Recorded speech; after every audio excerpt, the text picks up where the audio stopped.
Hello friends, I am Priyanka and you are watching Priyanka's teaching.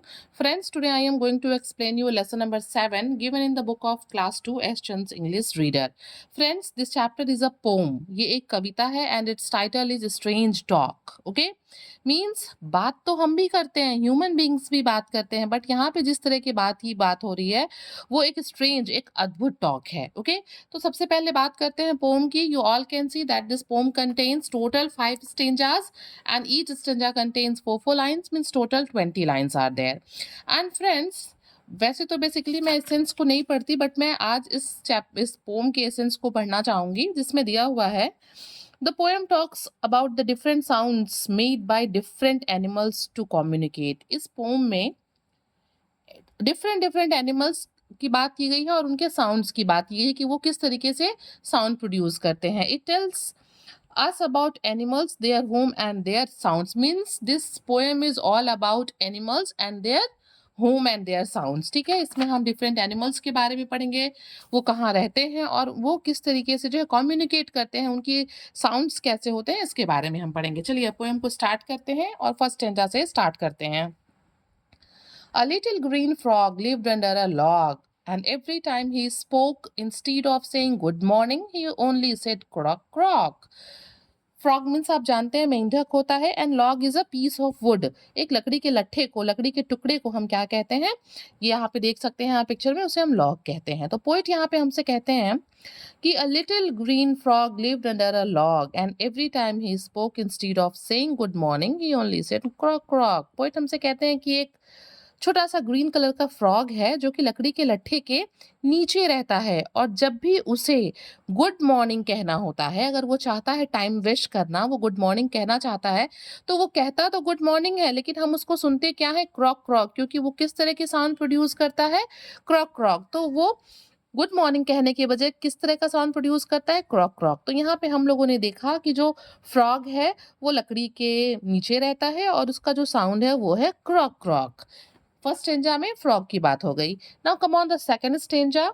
A duck lived by the river side and a little did it lack, but when we asked how do you do, she only said quack quack. ठीक है, यहाँ पे duck की बात हो रही है, और डक कहाँ पे रहता है, रिवर साइड. ठीक है, रिवर साइड किसी भी वाटर बॉडी के पास जो है डक रहता है. And little did it lack, और इसके अंदर लैक मीन्स होता है किसी चीज की कमी, इसके अंदर बस एक ही छोटी सी कमी है, वो क्या है, बट व्हेन वी आस्क, जब भी हम उससे पूछते हैं, डक से पूछते हैं हाउ डू यू डू, तुम कैसे हो, तो वो क्या कहती है, she only said quack quack, तो वो केवल क्या कहती है, क्वैक क्वैक.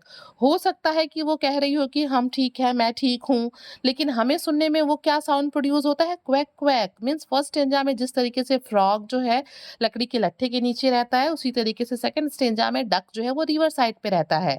ठीक है, जिस तरीके से गुड मॉर्निंग कहना चाहता है फ्रॉग, लेकिन वो क्रॉक क्रॉक कहता है, ठीक वैसे ही यहाँ पे जब पूछा जाता है डक से कि तुम कैसे हो, तो maybe she want to say I am fine, but क्या आवाज आती है, क्वेक क्वेक की. ठीक है, तो पोइट कहते हैं कि यही एक कमी है इस डक के अंदर.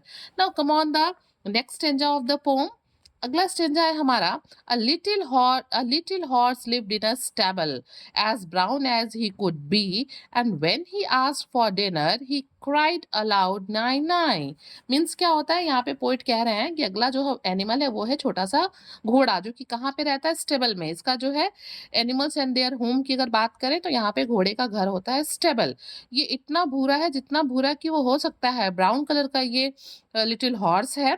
और जब भी इसे खाने के लिए, रात के खाने के लिए बुलाया जाता है, तो वो क्या कहता है, जोर से आवाज प्रोड्यूस करता है, साउंड प्रोड्यूस करता है और कहता है नाई नाई. नाई क्या है, ये साउंड ऑफ हॉर्स है.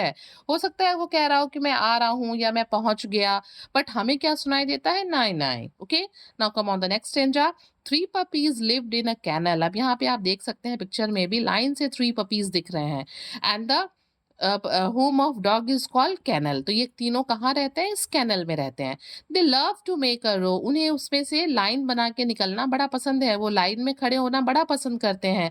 And when they meant may be go out they said बाऊ वाऊ बाऊ वाऊ. और यहाँ पे पोइट कह रहा है कि अगर उनका इरादा, अगर उनका मन बाहर निकलने का होता है, तो वो बोलते हैं मे बी गो आउट, वो परमिशन मांगते हैं, लेकिन वो मे बी गो आउट हो सकता है कि वो यही कह रहे हों, बट हमें सुनने में क्या आता है, बाऊ वाऊ, ठीक है?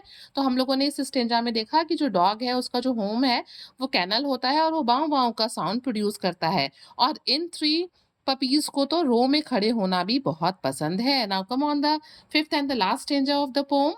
यहाँ पे पोएट हमसे कहते हैं, if all these animals talked as much as little girls and boys and all of them tried to speak at once, wouldn't it make a noise? और लास्ट एंजाइम पोइट कहते हैं कि अगर ये सारे एनिमल्स उस तरीके से उतना ज़्यादा बात करने लगे जितना बात छोटे लड़के और लड़कियां करते हैं, और ये सब मिल के अचानक से बात करने लगे, तो क्या ये शोर नहीं महसूस होगा? क्या ये ऐसा नहीं लगेगा कि शोर हो रहा है? बिल्कुल लगेगा। अगर इतने ढेर सारे एनिमल्स अपना अलग-अलग साउंड एक साथ प्रोड्यूस करने लगेंगे, तो बिल्कुल यही लगेगा ना कि नॉइज़ हो रहा है। तो फ्रेंड्स, हम लोगों ने देखा कि इस पोएम में animals, their home and their sounds की बात की गई है। फर्स्ट स्टैंजा में हम लोगों ने फ्रॉग को देखा, जो कि अकॉर्डिंग टू पोएम वो लॉग के नीचे रहता है और क्रॉक क्रॉक साउंड प्रोड्यूस करता है। डक रिवर साइड या किसी वाटर बॉडी के बगल में रहते हैं और क्वैक क्वैक कहती है, ठीक है? फिर हम लोगों ने हॉर्स के बारे में पढ़ा, जो कि स्टेबल में रहता है और नाए नाए का साउंड प्रोड्यूस करता है। उसी तरीके से हम लोगों ने आगे देखा डॉग के बारे में, जो कि कैनल में रहता है और बाऊ वाऊ का साउंड प्रोड्यूस करता है। फ्रेंड्स, मैं आपसे एक क्वेश्चन और पूछती हूँ, आप मुझे बताइए कि पिग और गोट का होम का क्या नाम है और वो किस तरीके का साउंड प्रोड्यूस करते हैं? Okay, and if you like the explanation, please do share to others, and very thank you for watching.